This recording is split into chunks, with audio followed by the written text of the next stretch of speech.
Boa noite, irmãos. Vamos abrir a palavra de Deus no livro de 1 Reis.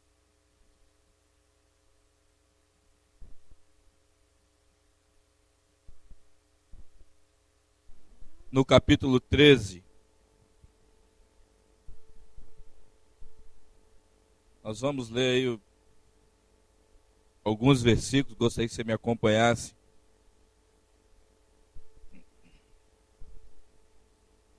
Amém? Todo mundo achou? 1 Reis, capítulo 13.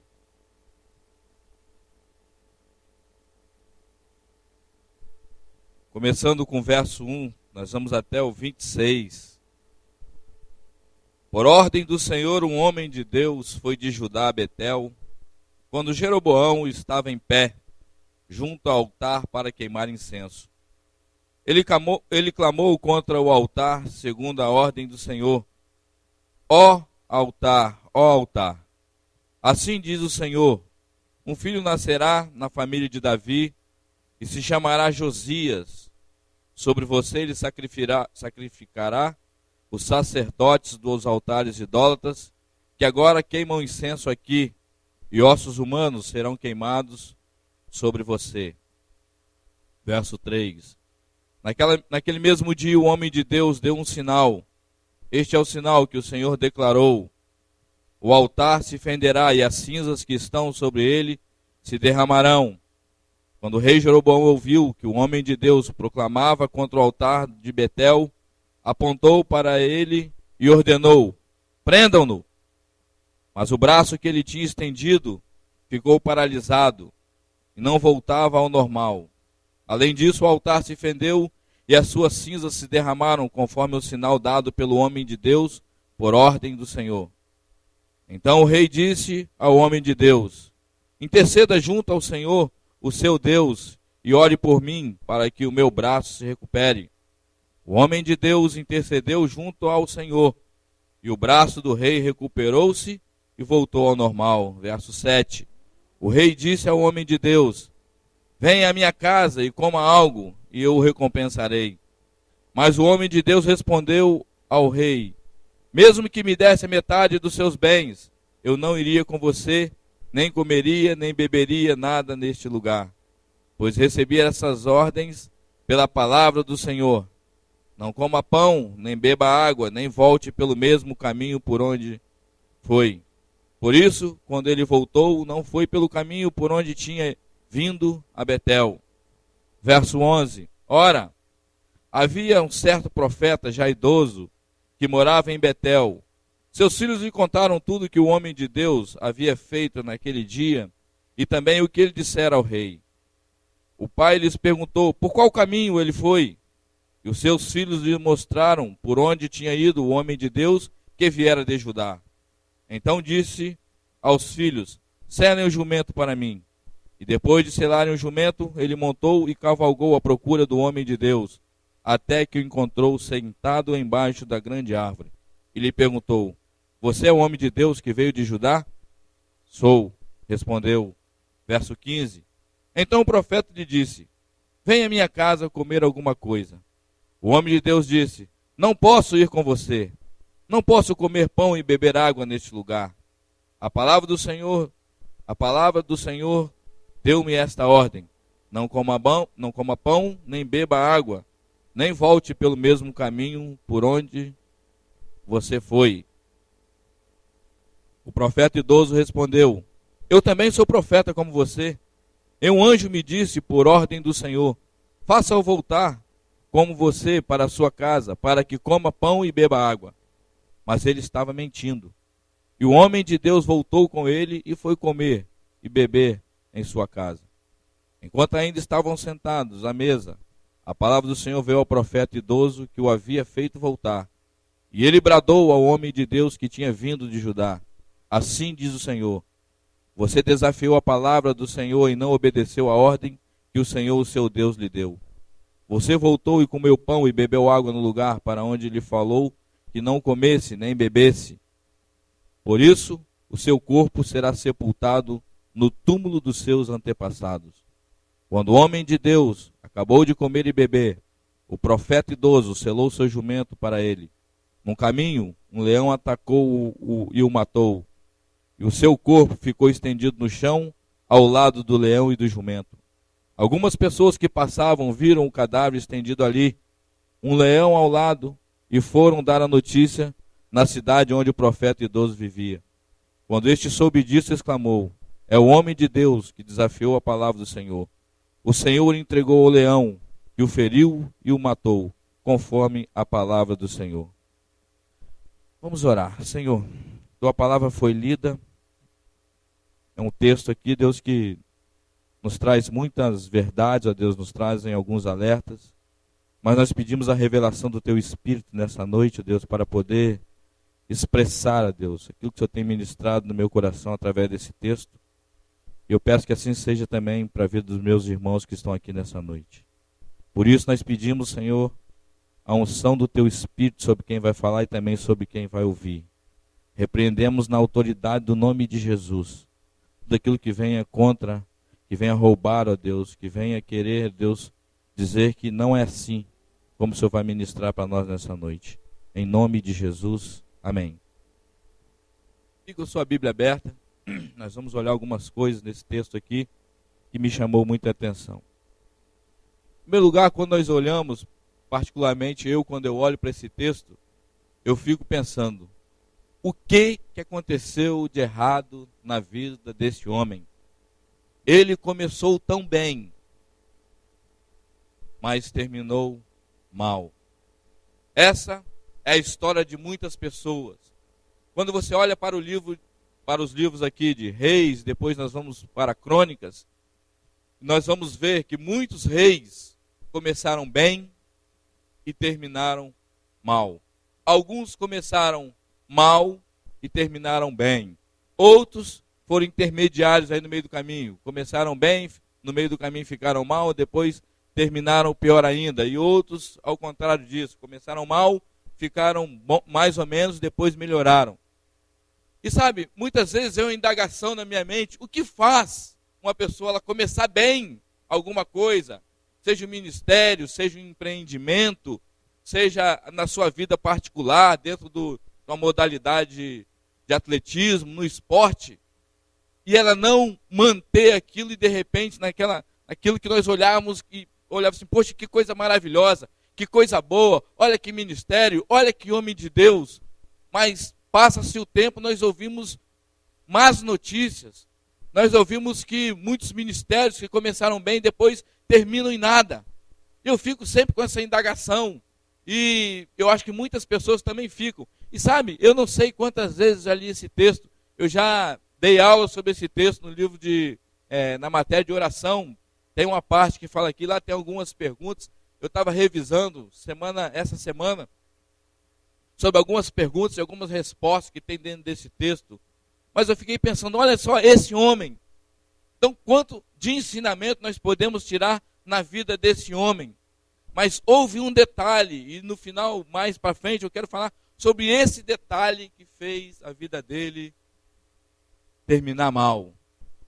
Nós poderíamos olhar para a vida desse homem, que ele era um homem corajoso. Não dá o nome dele, diz que ele era um profeta, um homem de Deus. Por que ele é corajoso? Porque no verso 1 diz assim, ó, por ordem do Senhor, um homem de Deus veio de Judá a Betel. Ou seja, ele saiu do interior e foi para uma cidade mais desenvolvida, para chegar lá para profetizar contra a religiosidade que estava acontecendo em Betel. E ele não foi profetizar, né, para qualquer um, não. Ele foi profetizar, ele foi lá botar o dedo na cara do rei. Ele falou assim, o que você está fazendo aqui? Fazendo desse jeito, queimando incenso nesse altar aí. Eu vou dar uma palavra para você que veio de Deus. Então, um homem corajoso, que muitas pessoas, quando chegam diante de algumas pessoas, se intimidam de falar a verdade. Mas esse profeta aqui, que não temos o nome dele, ele pegou e falou para o rei, olha, o que você está fazendo aí? E deu uma palavra para ele. Um homem corajoso, que saiu do interior para chegar num grande centro, para quebrar a religiosidade daquele lugar.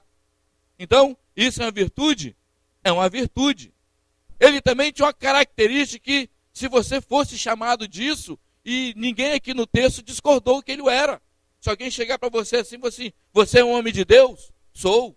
Mas por que ele é homem de Deus? porque as evidências passadas estavam demonstrando isso.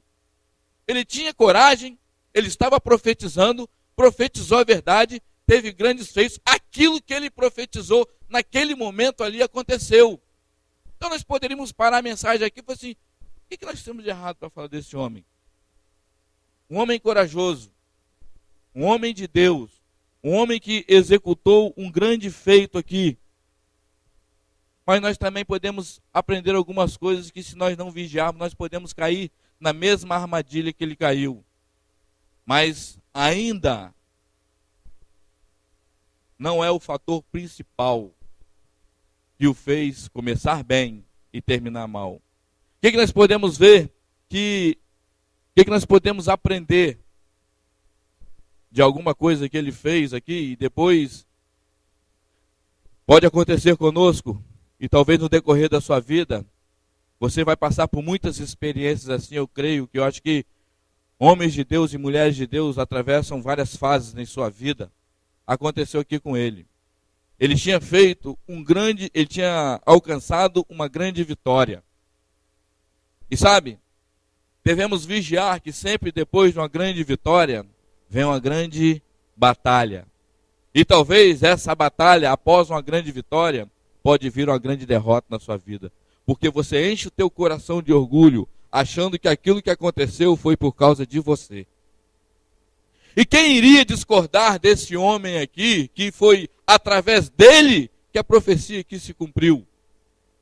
Mas ele falou, se nós olharmos aqui no verso 2 ao verso 6, diz assim: ele clamou contra o altar segundo a ordem do Senhor. Altar, altar, assim diz o Senhor: um filho nascerá na família de Davi e se chamará Josias. Sobre você lhe sacrificará os sacerdotes do altar dos idólatras, que agora queimam incenso aqui, e ossos humanos serão queimados sobre você. Naquele mesmo dia o homem de Deus deu um sinal. Este é o sinal que o Senhor declarou ao altar. O Senhor declarou: o altar se fenderá e as cinzas que estão sobre ele se derramarão. Quando o rei Jeroboão ouviu que o homem de Deus proclamava contra o altar de Betel, apontou para ele e ordenou: prendam-no. Mas o braço que ele tinha estendido ficou paralisado e não voltava ao normal. Além disso, o altar se fendeu e as suas cinzas se derramaram, conforme o sinal dado pelo homem de Deus por ordem do Senhor. Então, ele falou e aconteceu. Então, que vitória! Um profeta chegar num ambiente onde estava queimando incenso, idolatria, e ele chegou e deu uma palavra lá e aquilo que ele falou se cumpriu. Então, isso é uma grande vitória. Você chegar num lugar, falar que algo vai acontecer e aquilo acontecer mesmo. As pessoas vão te admirar, mas corre-se o perigo de você achar que foi você. Mas aqui está bem explícito nesse texto que foi Deus que o mandou, Deus que falou para ele fazer. Ele pegou e fez, e teve bom êxito na missão que Deus deu para ele. Então, primeira coisa que nós podemos aprender aqui também: depois de uma grande vitória, pode vir uma grande derrota. Depois de uma grande vitória, podem vir grandes batalhas. E se você não vigiar, você pode cair. Quantas pessoas que logo após um ministério bem sucedido começam a deixar essas coisas entrarem no seu coração e se perdem por aí. Não são poucos que acontece isso. Outra coisa também que nós podemos aprender aqui, e isso não é exclusividade só dele, mas olha lá, abram comigo aí em 2 Crônicas 26, 16. 2 Crônicas 26, 16, é mais para frente um pouco. 2 Crônicas 26, 16.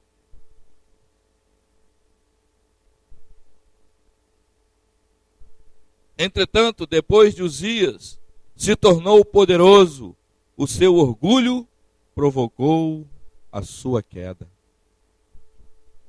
Entretanto, depois que Uzias se tornou poderoso, o seu orgulho provocou a sua queda.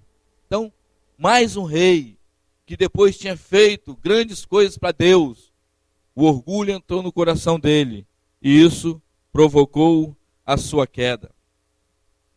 Segunda coisa também que nós podemos olhar aqui, que depois, amados, de um grande feito, pode vir um bom convite.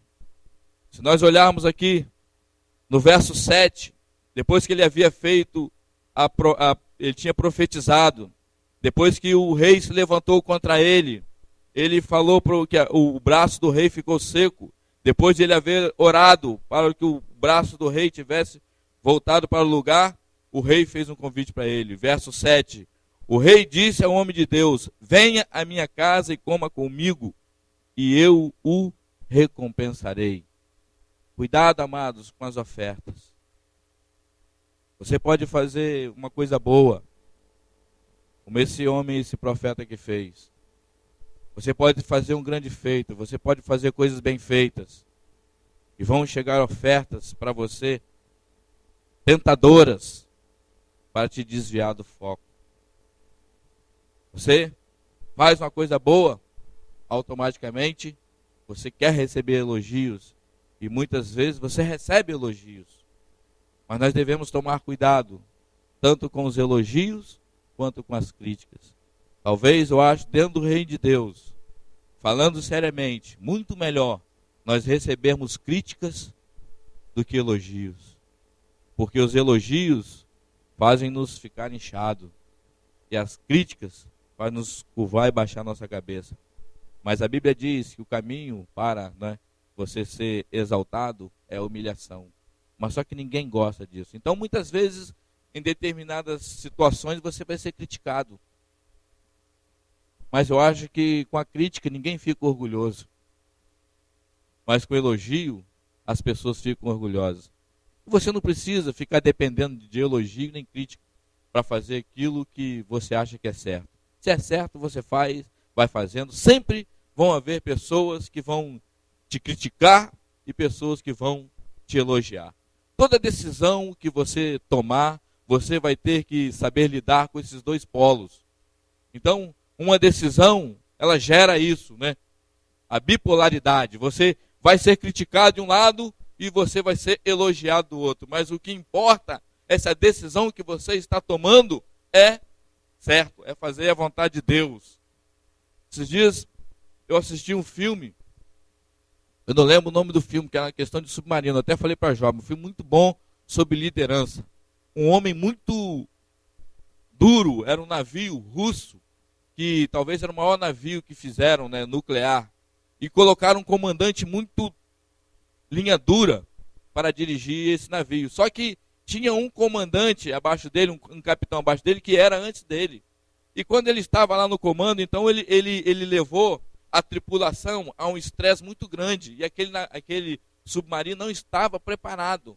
Então ele, apertou a tripulação ao máximo. Quando eles estavam dormindo, ele mandava tocar o toque que estava tendo incêndio. Então todo mundo se levantava, isso era simulação. E todo mundo ia lá e controlava o incêndio. Daqui a pouco, quando eles estavam indo dormir de novo, eles falaram assim: agora tem problema na casa de máquina, levanta todo mundo. Então os marinheiros, os tripulantes viviam totalmente no estresse. E aquilo foi gerando uma aversão contra aquele capitão, porque ele era muito duro, mas ele falou assim: rapaz, eu vou levar essa tripulação ao extremo, porque nós temos uma coisa muito grande a fazer, uma coisa muito difícil a fazer. Só que esse submarino estava condenado, aquilo ali foi mais uma coisa na época da Guerra Fria. Então eles queriam mostrar para os americanos que eles também eram uma superpotência, os russos.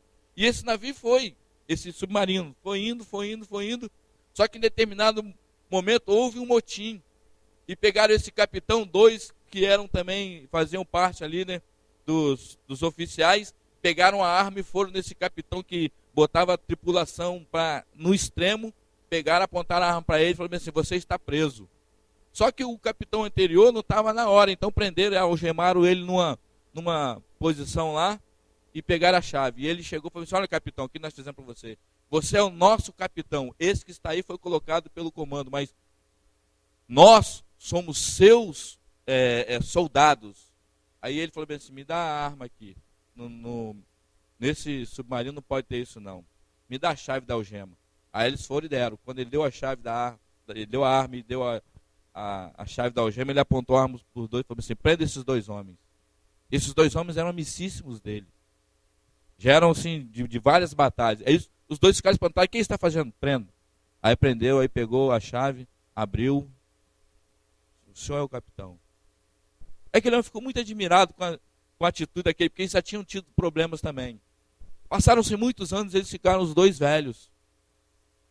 E aí, eles se encontraram um dia, e aquele capitão que era o duro, e aquele capitão que a tripulação gostava muito dele, o capitão mais rígido, perguntou para ele: aquele dia, você teve a oportunidade de se tornar o capitão ali, por que você não fez? Ele falou bem assim: porque não era certo.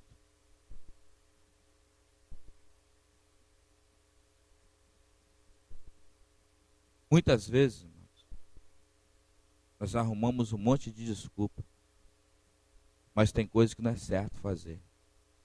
Eu sei e você sabe.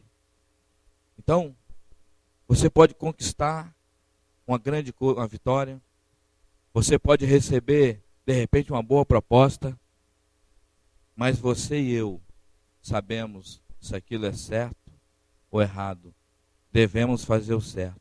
E esse profeta aqui, ele fez certo. Até aqui. Ele recusou essa oferta do rei. O rei falou assim: vamos lá que eu vou te recompensar. Ele falou assim: nem que você me desse metade do meu reino para eu ir mudar aquilo que Deus colocou para eu fazer. Eu sou profeta. Não é para me ficar na casa de rei, não. E além do mais, eu recebi uma palavra do Senhor, que não é para mim nem comer e nem beber nesse lugar, e nem é para eu voltar pelo caminho que eu vi. Então, ele pegou e falou assim: poxa, ele está obedecendo, não está? Mas sabe o que eu vejo aqui? É que houve uma aparente obediência.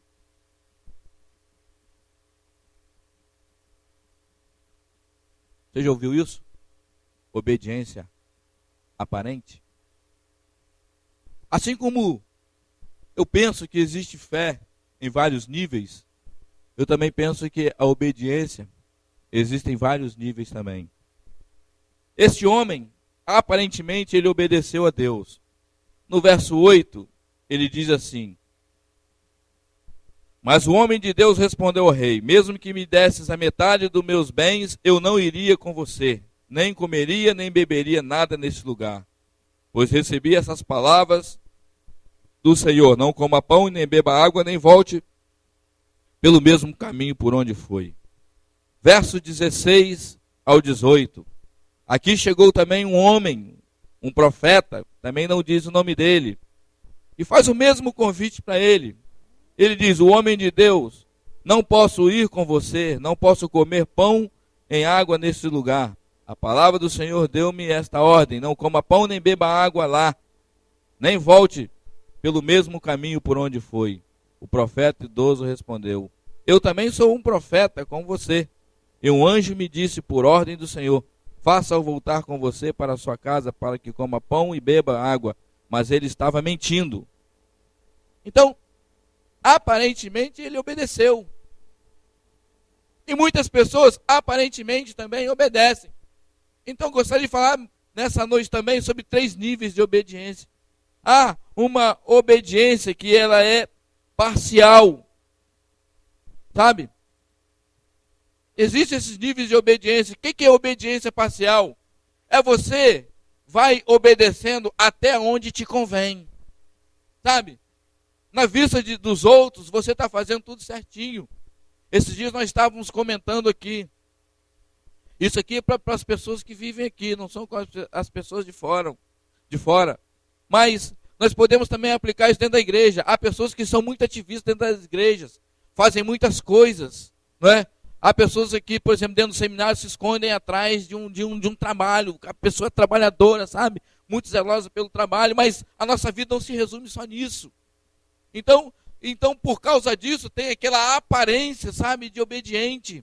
Então, o ativismo parece que leva as pessoas a olharem para ele e falar assim: não, fulano, então ele é obediente a Deus, ele vem em todos os cultos, ele dá dízimo, ele participa de louvor, ele faz uma série de coisas, ele lidera isso, lidera aquilo outro. Então, tem aquela obediência aparente.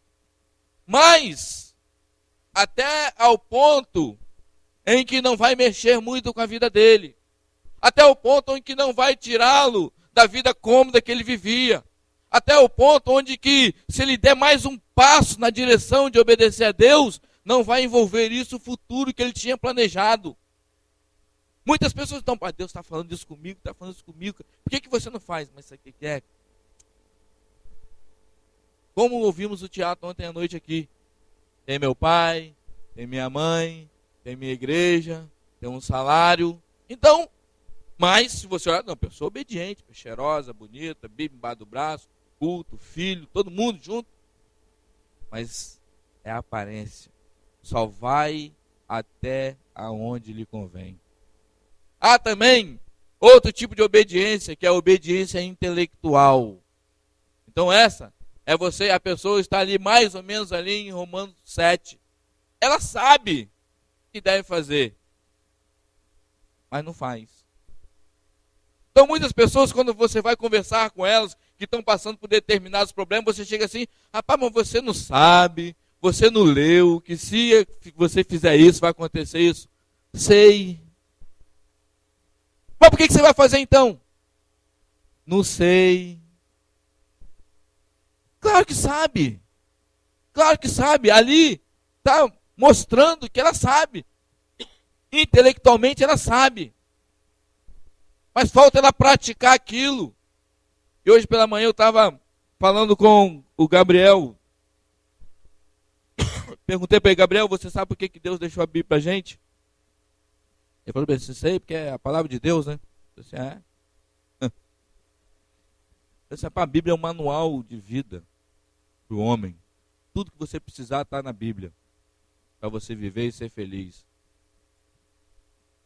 Aí eu falei bem assim para ele, sabe uma coisa, Gabriel? Quando você tem um objeto de muito valor, quando você compra, esse objeto vem com manual. Quando você não olha para o manual, você não segue direitinho o manual, esse objeto tende a se desgastar mais cedo ou até mesmo dar um problema, se destruir. Assim é o homem. Então o homem é a coisa mais valiosa que Deus fez. E pegou e deu o manual de vida para ele. Aí eu falei assim, mas sabe o que é? Muita gente, e a Bíblia diz isso, erra e peca porque não lê este manual. Então, se você quer ser feliz, você quer ser um homem bem-sucedido, se aplica, leia este manual. Ele ficou assim, pensando. Aí eu falei bem assim, muita gente é como a Bíblia diz, olha, não lê, mas não aplica. É como aquele homem que olha para o espelho, logo que vira, ele esquece daquilo que foi apresentado para ele no espelho. Então, talvez é uma ilustração muito de uma pessoa muito insensata, de quase uma pessoa que não pensa direito, de olhar para a sua fisionomia no espelho, virar as costas e esquecer daquilo que viu. Mas é o jeito que a Bíblia tem de mostrar o quanto nós somos insensatos se nós não lermos a Bíblia, se nós lermos a Bíblia e não praticarmos aquilo que nós estamos lendo. Então, amados, essa obediência intelectual faz você muitas vezes definhar na sua fé. Aí eu falei para ele assim, e sabe, Gabriel, tem muita gente que morre por causa de 45 centímetros. Aí ele falou bem assim, como? 45 centímetros que dizem que é a distância do cérebro para o coração. Muitas pessoas estão com verdades aqui, mas não deixa descer para o coração e você não vê isso gerando vida. São pessoas que estão há muito tempo enfiadas dentro de igrejas evangélicas, dentro de seminários, porém mortas espirituais, porque ainda não aplicaram a verdade, não obedeceram totalmente à palavra de Deus, estão apenas apenas obedientes intelectuais. Mas existe aquele que é obediente total. E obediência total é aquela que vem do seu coração. Coisa que o homem às vezes não consegue ver, mas você sabe se você está obedecendo ou não. Já se me deparei com muitas pessoas que você vai conversar com ela falando assim, sabe? Não sei, tem algumas coisas acontecendo que estão me deixando meio que para baixo, triste, meio que deprimido, sabe? Essas coisas eu acho que só vêm por dois caminhos. ou pecado, ou falta de alvo. A tristeza se apodera do homem por esses dois motivos, cara. Ou pecado na vida, ou falta de alvo. Porque se você não tem um alvo para a sua vida, um alvo que vale a pena viver, você vai ficar nesse mundo, igual a Bíblia diz, jogado pelas ondas do mar. Você vai e volta. Mas quando você tem um alvo, você pensa em algo que vale a pena você viver por ele, aquilo sempre está te motivando. E o pecado, ele também traz tristeza. Por quê? Você parou, você quebrou a comunhão com Deus. Então, a Bíblia diz que Jesus ele veio para dar vida e vida em abundância. Mas se você quebrou essa comunhão, é lógico que você não vai ter abundância, é lógico que você não vai ter alegria, é lógico que você não vai ter satisfação. E vai vir sobre você medo e tristeza, angústia e tribulação. A Bíblia diz isso. Então, algumas pessoas vivem nesses níveis de obediência. E esse homem aqui, ele viveu desse jeito. Ele foi obediente até aonde foi conveniente para ele. Você falou assim, mas aonde é que está o problema maior da vida dele? Ainda não são esses. Sabe qual o maior problema da vida dele? E que eu vi aqui nesse texto? A resposta está aqui no verso 14. E cavalgou à procura do homem de Deus, até que o encontrou sentado embaixo da grande árvore. Sabe o que faz muitos homens começarem bem e terminarem mal? É parar aquilo que estavam fazendo.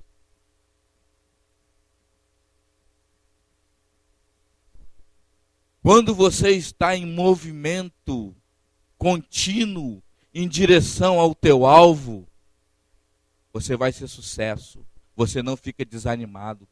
Mas quando você fica parado, quando você fica estacionado, pode ter certeza de uma coisa, você está regredindo.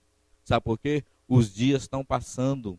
E como o Washington falou ontem aqui, eu achei interessante porque já é uma coisa que eu queria falar hoje. E ele falou um pouco ontem, que Paulo falou bem assim, né, no livro de Filipenses, capítulo 3, verso 12, né? Que ele falou que Paulo falou bem assim, não que eu já tenha alcançado, mas eu prossigo para o alvo. Ou seja, Paulo tinha muitos motivos para parar. Ele já tinha feito grandes coisas, já tinha rodado naquele tempo ali, evangelizado muita gente. Calcula-se que Paulo, com tudo aquilo que, as dificuldades que ele teve, com os meios de comunicações que ele tinha, com as estradas que tinha, com o jeito de se mover de um lugar para outro, calcula-se que o ministério de Paulo, naquela época ali, contemporânea a ele alcançou 200 mil pessoas.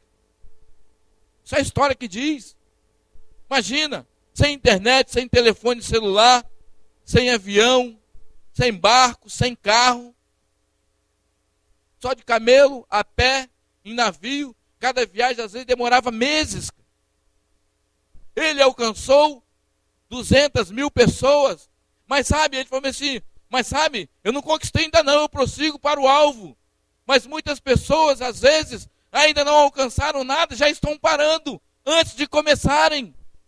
E esse homem aqui tinha recebido uma palavra de Deus que não era para ele parar. Olha aqui, um detalhezinho. No verso 9 diz assim, ó, não coma pão, nem beba água, nem volte pelo mesmo caminho onde você foi. Mas olha o verso 17. A palavra do Senhor deu-me essa ordem. Não coma pão, nem beba água lá. Ou seja, não pare. Não pare. Não pare. A grande, eu acho, grande derrota da vida desse homem aqui foi que ele ficou parado. Deus tinha dado um alvo para ele. Deus tinha dado a missão para ele. Não é para ele parar. Quando o profeta soube que ele estava lá, foi procurar onde é que ele estava. Sentado debaixo de uma grande árvore. Parece até que ele já estava aposentado, né, pastor? Lá embaixo da árvore. Agora aqui tá bom. Eu acho que isso foi o ponto central da derrota dele. Eu acho que isso é a derrota de muito ministério. Acha que já tá bom. Vão parar por aqui. Não precisa expandir mais. E quem foi o rei que mais expandiu o reino de Deus? E quem foi o homem que Deus mais gostou dele, parece, na face da terra? Davi. Por quê? Nunca parou de conquistar. Entregou já o reino conquistado na mão de Salomão. Eu acho que Salomão era para ir mais. Mas Salomão parou. E olha como Salomão terminou. Não sei se foi salvo ou não. Mas no livro de Eclesiastes, no final ali, parece que é um homem que está perdido. Sabe por quê? Porque ele ficou debaixo de uma árvore parado. Não é para nós pararmos. Deus quer que nós estejamos sempre em movimento. Amém? Mas a idade. A Bíblia não diz que esse homem aqui, quantos anos ele tinha. A Bíblia fala que o outro homem era um homem idoso. Mas mentiroso. Mas esse homem aqui, não sei qual a idade dele. E sabe o que eu fico pensando? Não tem tempo, não tem idade para isso acontecer. Quantas pessoas que são novas, já estão por aí parados? Quantos homens que já fizeram muitas coisas, pararam e deixaram de fazer coisas avançarem? Pastor Larry, eu acho que ele tem uma experiência melhor do que todo mundo aqui. Eu já estudei com homens que me deram aula no seminário, que são homens notáveis, sabe? Eu admiro muito alguns homens que deram aula para mim. A maioria deles voltaram para, principalmente os americanos, voltaram para os Estados Unidos e hoje estão aposentados. Pararam. Parece que só esperando a morte.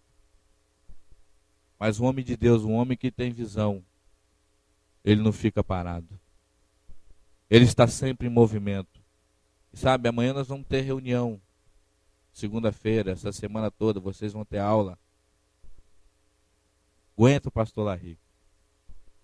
Deve estar com a cabeça cheia de ideias. Sabe para quê? Para fazer o reino de Deus avançar. Se você chega nesse lugar aqui, fica aqui um ano, você volta no outro ano, tem coisas acontecendo. E todos os lugares que você for e tem essa mesma visão, não estão parados. Estão fazendo a coisa avançar. Acho que vocês vão ouvir dessa semana do Baião. Ele esteve em Curitiba. E deve ter muita coisa para falar também. Porque toda vez, toda semana está Kesley escrevendo, dizendo que estão acontecendo coisas lá. Sabe por quê? Porque estão sempre em movimento. Eles não estão parados. Então, a Bíblia, ela nos impulsiona a fazer isso. Quando você olha para a palavra de Deus, você vê que Deus é um Deus que ele está sempre em movimento, sempre criando, sempre impulsionando, sempre fazendo. Quando você olha para os homens que marcaram a história, eles nunca ficaram parados, né? Não tinham dificuldades para eles, se era a distância, eles iam a pé, se tinha um cavalo ir, se tinha de camelo ir, se era para ir de navio iam, eles não usavam desculpas para ficar parado, mas nós somos uma geração que usamos muitas desculpas, colocamos muitas dificuldades para não fazer o reino de Deus avançar. Mas sabe o que vai acontecer conosco? Nós vamos passar batido na história. Nós não vamos marcar nada, não vamos marcar a vida de ninguém. Cara. Mas Deus está falando nessa noite, não fica parado. Se coloca em movimento. Começa a agir, começa a traçar planos para a sua vida pessoal, para a sua vida ministerial. Sai dessa caixinha que você se colocou, cara, achando que a vida é só isso. Cara. A vida tem muito mais. Você tem que avançar. O mundo está aí, e eu estou falando, o mundo agora é pequeno, cara. O mundo é pequeno. Antigamente falava assim, você fazer uma viagem para outro país, parecia que só os milionários faziam isso. Mas hoje não. Hoje está mais fácil. Mas sabe o que acontece? A atitude é diferente. A atitude é de mordomia. A atitude é de conforto. A atitude é de traçar planos para o futuro. Mas se nem sabemos se vai haver futuro para nós. Esse dia eu fui no banco resolver um problema dos irmãos, dos missionários que deixaram. Eu sou procurador de um monte de missionário. É dinheiro que não acaba mais. Não é? Então, eu fui lá, eu estava sentado, fiquei 1h30. A mulher me deu um chá de cadeira de 1h30 para resolver um problema. Eu fiquei para ficar aqui quieto, não vou falar nada. Vou me conter, cara. Vou ficar aqui porque eu preciso dela. Né? Eu dependo dela para fazer alguma coisa para os meninos que estão lá fora, liberar uns documentos aí. E eu fiquei, e ela falava, ela me cobrava, ela brigava comigo como se o erro fosse meu. Eu só ficava assim, senhora, só me ajuda. Só me ajuda. E de repente eu olhei assim, me ajuda que eu te ajudo, né? E de repente eu olhei assim, tinha uns homens discutindo uns negócios lá e só falando cifras altas. Era 100 mil, é 10 mil, é imposto de renda aqui, aquilo aí. E eu fiquei parando um pouco de tempo olhando para aqueles homens ali e falei assim, tudo projetando um futuro que talvez nem vai chegar para eles.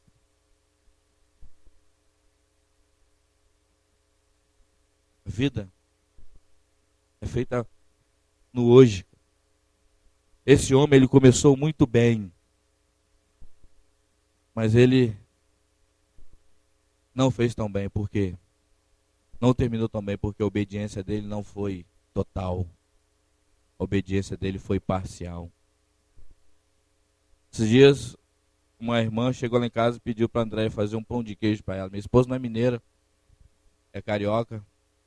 Mas é fácil fazer pão de queijo hoje, não é? Tem receita. E a irmã pediu para ela fazer um pão de queijo. E ela fez o pão de queijo. Aí depois do pão de queijo pronto, ela me deu um. Peguei o pão de queijo assim, duro, cara. Aí eu peguei e falei assim, que pão de queijo? Joguei assim, foi pum. Eu sei por que o pão de queijo ficou duro, André? É porque a receita fala para botar 8 ovos, eu botei 6. Eu falei assim, é por causa disso, né? Quando eu trabalhava, eu pescava no mar, né? Tem outro lugar para pescar, né? Senão no mar, né? Não, tem lagoa, tem rio, pesca e pague, festa junina, né? Mas, pescando, aí tinham os barcos, eles tinham uns motores, né? E tinha uma caixa de marcha no barco, que é só para frente, ré e neutro.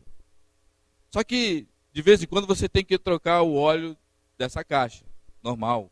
Porque senão ele vai engrossando e pode estragar as engrenagens. Aí tem um tempo lá, né? Escrito na caixa. Projetado pelos engenheiros. E acho que esses motores são... tem várias empresas que fabricam esse motor. Só que em cima da caixa desse motor, você só tira por cima a caixa para jogar o óleo. E embaixo tem um bujão assim que você tira para o óleo sair. Deve ter mais ou menos circulando a caixa, talvez a caixa é tamanho desse púlpito aqui, ó. Desse tamanho aqui. Deve ter uns 30 parafusos. Tudo pequenininho assim, eu acho que chave 10 você vai tirando. Dá trabalho para você tirar aquela tampa e depois jogar talvez 2, 3 litros de óleo ali. E fechar tudo de novo e tem que ser bem fechado. É assim. Foi projetado assim pelos engenheiros. Os engenheiros estudaram, sabe a pressão que precisa, sabe por que tem aqueles parafusos. Mas aí tinha uns pescadores, e sabe o que eles faziam? Levavam aquela tampa para o torneiro, faziam um buraco em cima daquela tampa e botavam uma porca bem grande, um parafuso bem grande. Quando eles queriam trocar o óleo, eles tiravam aquele parafuso, jogavam o óleo ali e fechavam e pronto, rapidinho. Aí um chegou para mim e falou bem assim, e eu estava lá na época tirando lá aquele monte de parafuso, aí chegou um para mim e falou bem assim, rapaz, Giovanni, você é burro, hein, cara? Eu falei assim, por quê? Por que você está tirando esse monte de parafuso aí? Eu falei, porque eu quero trocar o óleo. Rapaz, vamos lá no meu barco ver. Aí eu fui no barco do cara, cheguei lá no barco do cara. Ele foi, olha só. Aí tirou lá o parafuso de cima assim. Abriu um buraco, aí tinha um buraco bem assim, mandou fazer no torno. Só para colocar o óleo. Assim, tá vendo como é que ficou mais fácil? Eu falei bem assim, Você estudou até que série? Mal terceira série, né? Falei assim, pois é, hein, rapaz. Terceira série, hein? Imagina você, que é um engenheiro, o cara estudou de repente na Europa, né? Nos Estados Unidos, sabe todos os cálculos, pressão e tudo. Ele projetou assim. Mas você não, né? Você é pescador, semi-analfabeto, cara. Eu não sei o que você está fazendo pescando ainda, cara. Né? Se amarra, a Honda, né? A Gralho soubesse que você teve essa ideia, eu acho que ia te contratar. Irmãos, não foram poucas, várias caixas que fizeram isso deram problema. Por quê? Não era para ser daquele jeito. Por que nós temos problema na nossa vida? Queremos fazer do nosso jeito. Nós nos julgamos mais inteligentes, mais sábios do que Deus. Sabe? Deus está falando aqui conosco nessa noite que não é para nós pararmos. Trace alvos para a sua vida pessoal. Sai dessa vida que você está vivendo de comodismo. Traça crescimento para a sua vida. Você como pessoa. Estudar mais. Ler mais. Fazer alvos que valham a pena. Larga dessa mesmice. Se torne uma pessoa que vale a pena. As pessoas estão do seu lado. Trace um alvo onde que você só pensa coisas. Não é para você ser maior do que os outros, não, mas dentro do reino de Deus, coisas grandes, cara. Sabe? Tem muita gente que tem uns pensamentos, sabe que de vou estudar aqui, depois vou voltar para casa. Voltar para casa? Fazer o quê? Vai para outro lugar, meu irmão. Estou dizendo nem para sua igreja, não. Isso aí é você e Deus. Mas sabe? Já vi gente que estudaram. Falaram coisas, alguns dizem que iam abrir agências missionárias que iam enviar centenas, talvez milhares de missionários para o campo e hoje estão atrás de um balcão de uma loja. Para que estudar?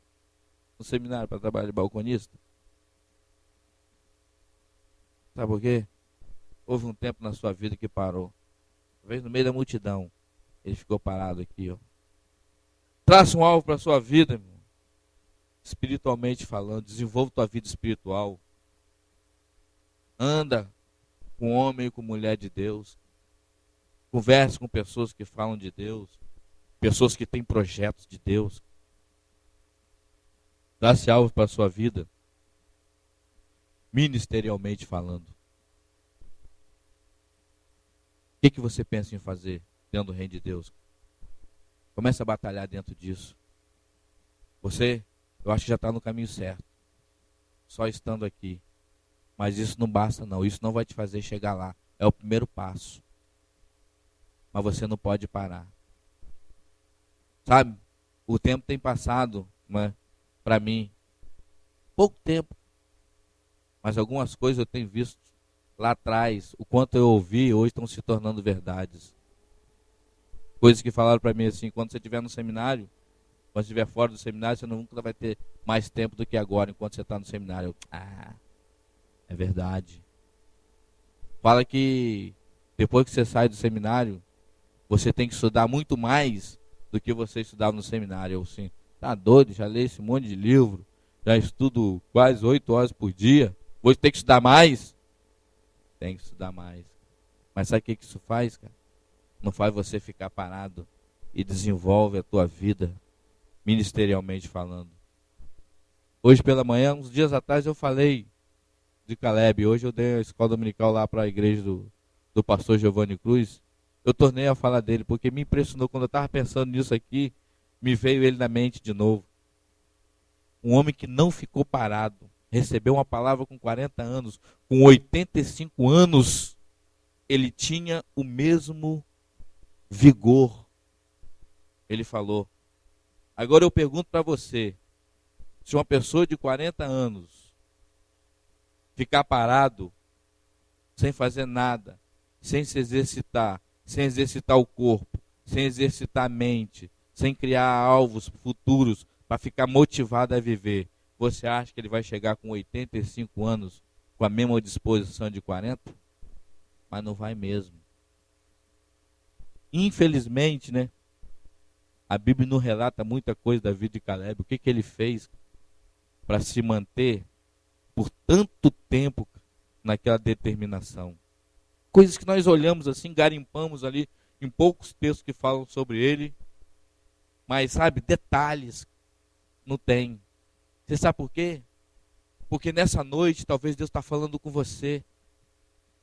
Talvez Deus está mexendo no teu coração, no teu interior aí, para você tomar algumas atitudes. Mas quando chegar domingo que vem, você precisa de outra palavra de motivação. Sabe por quê? Porque em 5, 6 dias, aquilo vai embora. Mas para Caleb ficou 45 anos, aquela disposição ali. E quando ele foi herdar aquela promessa que ele tinha recebido, houve luta, foi desafio. Mas ele teve, né? Ele saiu, foi matar gigante.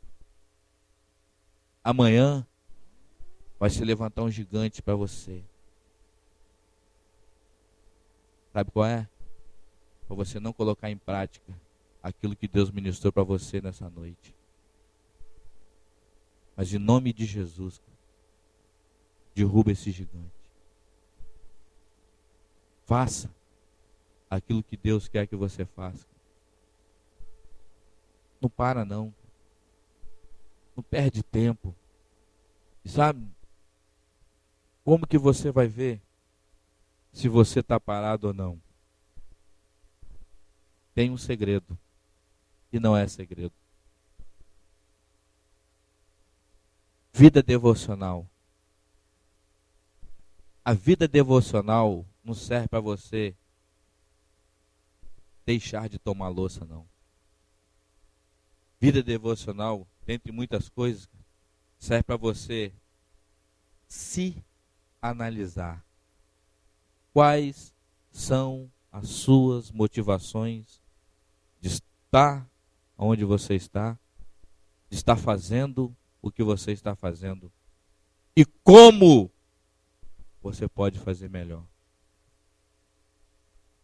Na leitura da palavra, você vai olhando, vai aplicando, vai olhando para histórias bíblicas, olhando para homens que fizeram, o que você pode acrescentar na sua vida, o que você pode tirar. Se você acha que a vida devocional é só para você não tomar louça, meu amigo, você está parado. Outra coisa, agenda. Isso não parece nada espiritual, né? Mas pela sua agenda, você vê onde é que você está e quais são os seus valores e as suas prioridades. Ah, mas o seminário já me dá agenda. E o tempo que você tem livre? O que você faz com ele? E a terceira coisa, disciplina. Porque não adianta nada você fazer agenda se você não tem disciplina. Porque vai ser, em vez de ser uma agenda, vai ser só um diário. Você só vai anotar. Mas aqui não vai mudar em nada. Você vai ficar no mesmo lugar. Este homem, ele começou bem. Terminou mal. Minha opinião, humilde, é porque ele parou no tempo. Ele parou, ficou embaixo de uma árvore, parado, quando Deus falou que era para ele ir e para ele voltar. Mas ele foi comer o pão lá. Ele ficou parado na casa ali do profeta que mentiu para ele. Sabe qual é o final dele? Mal. comido por um animal. O final, não é? O final de nossas vidas, nós não sabemos qual vai ser. Mas hoje, você pode saber. Como você está vivendo hoje. É interessante até que o Washington falou ontem. Eu esqueci a frase que ele falou. Mas é aquilo dali mesmo. Então você, ontem, né? Nem sei. Amanhã, nem chegou ainda. E hoje. Mas como você projeta a sua vida hoje, você vai ter uma noção do que pode acontecer amanhã. Esse homem aqui começou com grandes feitos. Coragem, profetizando para um rei, fazendo as coisas acontecerem, renunciando propostas. Mas terminou mal. Por quê? Porque ele parou. Não pare, irmãos. Não pare. Sabe? Tem grandes coisas para acontecer na sua vida, se você estiver em movimento. Amém? Vamos orar. Senhor, mais uma vez queremos agradecer ao Senhor pela sua graça, pela sua misericórdia para conosco nessa noite. Nós, assim como nós oramos no início, ó Deus, segundo a sua palavra, nós pedimos, ó Deus, que o Senhor possa estar cumprindo as tuas promessas, onde o Senhor diz que a tua palavra não volta vazia. Ó Deus, a nossa, aqui falando eu por mim, a minha, eu acho que a obrigação é transmitir aquilo que o Senhor compartilhou comigo, Deus. Agora, quanto ao fazer, a obra do Espírito Santo do Senhor. E que o Senhor encontre, Deus, nessa noite, corações abertos, dispostos, ó Deus, para obedecer à voz do Senhor. Na tua palavra está escrito que no mundo tem muitas vozes, ó Deus, mas nenhuma delas é sem sentido. Mas a voz do Espírito Santo do Senhor, ó Deus, nós conseguimos discernir. Então nós pedimos, ó Deus, que aquilo que o Senhor ministrou, ó Deus, nessa noite aqui, vá muito além das palavras que saíram dos meus lábios, mas, ó Deus, que sejam inspiradas pelo teu Espírito, Deus, na vida de cada um aqui. Em nome de Jesus. Amém. Amém, irmãos? Shalom para todos. Deus abençoe e tenha uma ótima semana.